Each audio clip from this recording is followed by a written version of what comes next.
Good morning, everybody. This obnoxious teenager young man called Mizzy that has burst onto the scene this week, and I'd never heard of him until this week, is, I believe, a Psy-Op.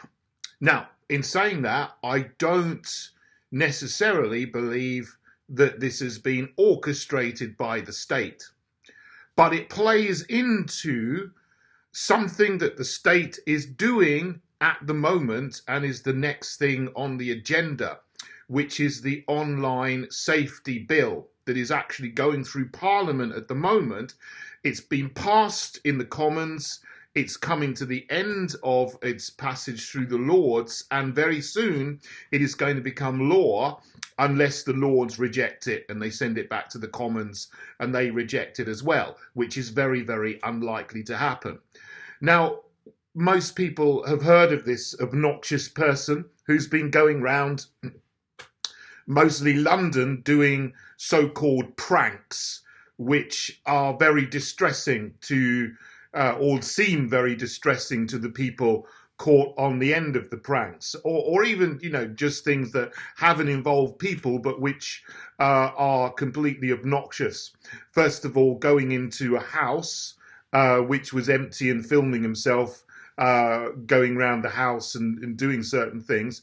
That was a little bit odd, because my question there is, how did he get into the house? Just walk through the door? I don't know. Was that a setup or not? I'm not sure about that one. But certainly stealing someone's dog from an elderly person, but then gave it back afterwards. It's a horrible thing to do and must have caused a lot of distress to that person who owned the dog at the time.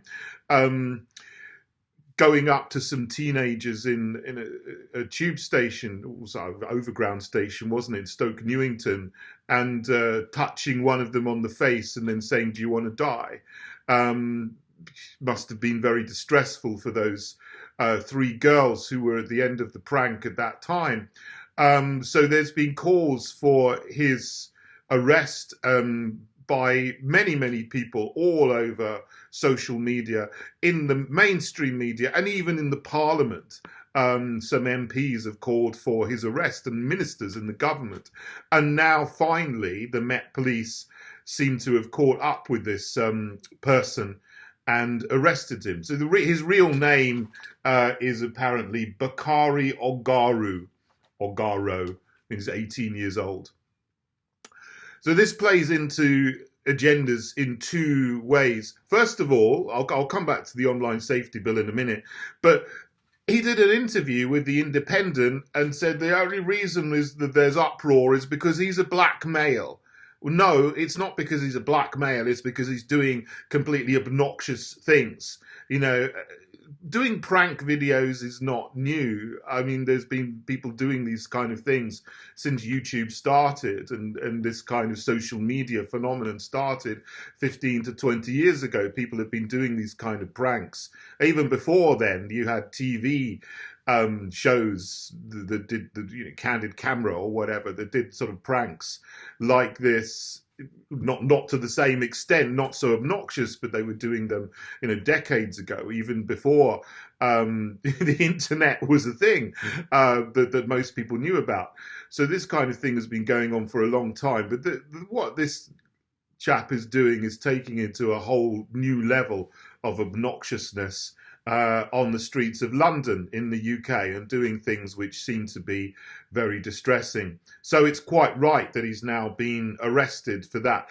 But, to actually then turn around, in this interview with The Independent, I think he did the interview with The Independent newspaper before he was arrested, but to suggest that there was more uproar about him doing this because he was black is complete nonsense. It's because he's just doing really obnoxious things that most normal people wouldn't even think about doing. It wouldn't even cross my mind to go up to somebody and say, "Do you want to die? Do you want to die?" And then video that, and then someone gets really scared and they run off, and then you go, it's a prank. That's just moronic. and that's to say the least. I wouldn't even think of doing that. I don't know what is in someone's mind to make them think that this is something acceptable to do, even to do this. I wouldn't think of it, but there you go. But this, on one level plays into the whole racism thing. Oh, the country is systemically racist because I've done some really obnoxious, nasty stuff, and then people are having a go at me for it, not because I've been obnoxious, but because I'm black. What a load of rubbish that is. It's just this narrative again of cultural Marxism, essentially, white supremacy, white privilege. The nation is systemically racist, which is absolute, total nonsense. So that's the first thing, that it's feeding into an already existing narrative. It's just another chance for some newspapers and some in the mainstream media to perpetuate this silly narrative. But we can see how ridiculous it is because, no one's going to buy this at this point. But for the online safety bill, now this is what's really going on with the Psy-Op. So, as I said, whether this is orchestrated by the state, it's possible it could be. There might be someone sitting in the behavioral psychology unit saying, what we need to do is create a whole load of uproar about something happening on the internet so that people will then have a reaction to that, and then demands that something is done about it, and then, the solution is here. The online safety bill, which is going through Parliament at the moment, will become law in 3 or 4 weeks' time. That's the solution to the problem that they've created. That might be the case. I don't know. I've seen one post where someone has found an acting profile for this chap. So it's possible that that's the case. I'm not saying it is.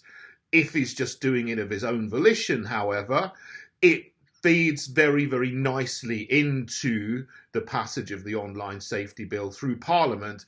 And it's just something that someone, in government can just pick up and go, this is going to be a problem that can create a huge reaction, which it has done, unsurprisingly, and then they offer the solution. And actually, in the debates in Parliament, both the fake Conservative culture minister, one of them anyway, is called Paul Scully, and the Labour shadow one, Alex Davies-Jones, both in referring to this so-called prankster, and I'm being polite there, Mizzy, in Parliament, then referenced the need for the online safety bill. Now, this is something that I've been talking about, and many, many people in the freedom movement have been talking about for a long time, as something that is really dangerous to freedom. It's tyrannical. And you've got this problem now that has got the reaction, the solution, and people are now, again, propagandizing the need for the online safety bill. But it's something that we haven't had before, and it is something that is going to give the government very, very draconian or tyrannical control over the internet. They will be able to essentially monitor and surveil everything that happens in everyone's communications. That's what it's going to do. It will end encryption. Now, I use some apps that are encrypted. I mean, here, this is not. Where you're seeing me here, it's not encrypted. But things like WhatsApp, Telegram, Signal, you have end-to-end encryption. So you can send a message and theoretically anyway, the government and, secret services and the police cannot intercept what you've said. So you can still send private encrypted messages without it being surveilled by the government, at least in theory anyway. What this bill will do is end that. So they will say, essentially encrypted messaging services will not be allowed to operate in the United Kingdom. And a lot of the companies that operate these are actually some of the most vehement opposers of the online safety bill, because for the sake of, this thing here, this Mizzy prank Psy-Op that's going on is nothing to do with end-to-end encryption services. Why do we need to ban them for this? This is a completely different issue. What he's doing deserves him being arrested and being put on trial for causing fear, alarm, and distress, at the very least. Apparently he went into a library and ripped up a book as well. So there's criminal damage is something he should be charged with and tried for, and then a court can decide, whether he has committed criminal damage or not, according to what they see on the video, and so on. So we don't need an online safety bill to deal with someone who is doing these kind of things and should rightfully be arrested, has been arrested, and will be hopefully brought through the courts and end up with a judge that will hand down a proper sentence for the activities that he's been involved with. Hopefully he doesn't get some kind of BLM activist judge that is going to go, oh, you poor little boy, you're doing this because you're black, and therefore I'm just going to let you off, which is what sometimes they do. Everyone should be treated equally before the law, regardless of their color of their skin. So this narrative that he's been treated more harshly because he's black is absolute nonsense. We need to get that out of the way. But with the online safety bill again, so what this wants to do is end encryption services. It also wants age verification for lots and lots of things. That's being brought in on the back of the narrative that we need to protect children. Well, yes, we do need to protect children, but to bring in age verification for a whole range of services that go beyond what's needed is overreach.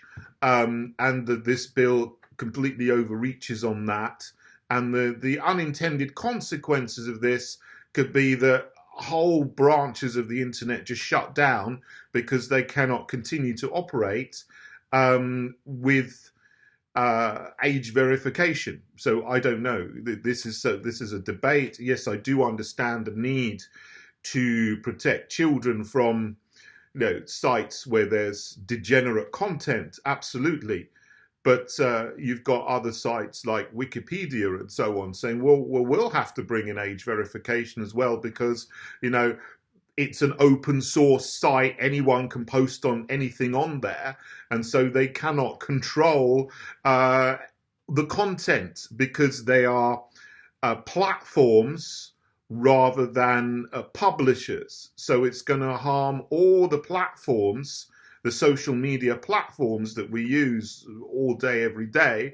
And some of them will just, stop their services, or maybe they will stop operating in the UK, or maybe they will just completely change into something which then, stops people from using them unless they do get age verification. In that case, the big companies, the globalist companies, will be able to cope with that because they have the resources needed to implement the things to comply with the bill. But smaller businesses and challenger organizations will just never, ever be able to get off the ground. So again, this is something that may stifle competition on the internet, which is not a good thing because it should be open for everyone to come in and do what they want to do on the internet. That's the beauty of it, and has been over the last 20, 30 years. The other thing which is also quite worrying is when it was originally postulated, they said, well, we're going to hold internet platforms criminally responsible for content that is legal but harmful but legal. Now they've taken that actual phrase out of the bill, but the concept remains. So wherever there are certain arbitrary issues that are discussed in a certain way, that's going to be, not allowed. Now, one of those things, from my perspective, is a good thing. But I would still say that people should have the right to express it. So one of the things in the bill is that content or social media platforms and internet platforms must not let on their platforms any content that glorifies illegal immigration. Now, I'm against illegal immigration, of course. It shouldn't be happening. We should be controlling our borders. But to actually say that it's not the people that are posting these things that will be caught in the law. It will be the platforms that allow people to post content that glorifies illegal immigration. Now, I would say you still have freedom of speech. I think it's deplorable that anyone does that, but it's not illegal. So this is content, for example, that's harmful or legal, but arbitrarily designated as harmful. And it's not the people that post the content that will be in trouble. It's the platforms that allow people to post that content, which is designated legal but harmful, that will be in trouble. Now, I've used that example because that's something that I don't like. I don't like that kind of content being on the internet. But this is just an arbitrary topic that has been put into the bill that the government says that should no longer be allowed, even though it's legal. They've designated it legal but harmful. But what else could they in the future designate as legal but harmful? Well, they might say, for example, that anybody who refuses to recognize the pronouns of a transgender person is expressing something that's legal but harmful, and therefore that has to be removed from the internet. And platforms that leave up any kind of content like that will be fined, and then the executives will be brought before the courts for allowing this to happen, because it will actually be breaking the law. So if I express, for example, I talk about these sports competitions where you have men pretending to be women, and then they win a women's race or a women's competition, and I say this is ridiculous, a man's won this. That could be designated in the future, a future government, a Labour government maybe, under Keir Starmer, as something that is harmful, and therefore I will be banned. Because if a platform doesn't ban me for saying something like that, they will be in trouble from the law. So that's not in the bill at the moment, but there's nothing to stop a future government from adding all kinds of extra stipulations of content which they designate arbitrarily as being legal but harmful. And then the consequences of that is that anybody who says or posts anything that's designated legal but harmful will be banned from social media platforms so that they can continue operating. And this is where the effects on the effects on free speech will be very chilling. Indeed. And it isn't just going to affect the UK, it will affect internet platforms around the world, because the UK is, a country where there's very, very high engagement in all platforms, all social media platforms around the world. So social media platforms, even if they're based outside the UK, will start to comply with this law because they don't want to lose business from people, customers in the UK, or who access the internet through the UK. So it isn't just going to affect this country here, it's going to affect the whole world. Back to this Mizzy Psy-Op, as in inverted commas, as I said, I'm not saying that it's orchestrated by the state, but it plays very much into what the state is doing at the moment. We need to understand where we are, and it's just very interesting, I would say, that this is all blown up right now at this time, just before the online safety bill completes its course through Parliament. And then the narrative is now changing and shifting to say, or not just this guy is obnoxious and he needs to be arrested and put behind bars, but on the top of that, MPs, ministers, people on both sides of the House of Commons, mainstream media are now saying, and because of this, we need the online safety bill.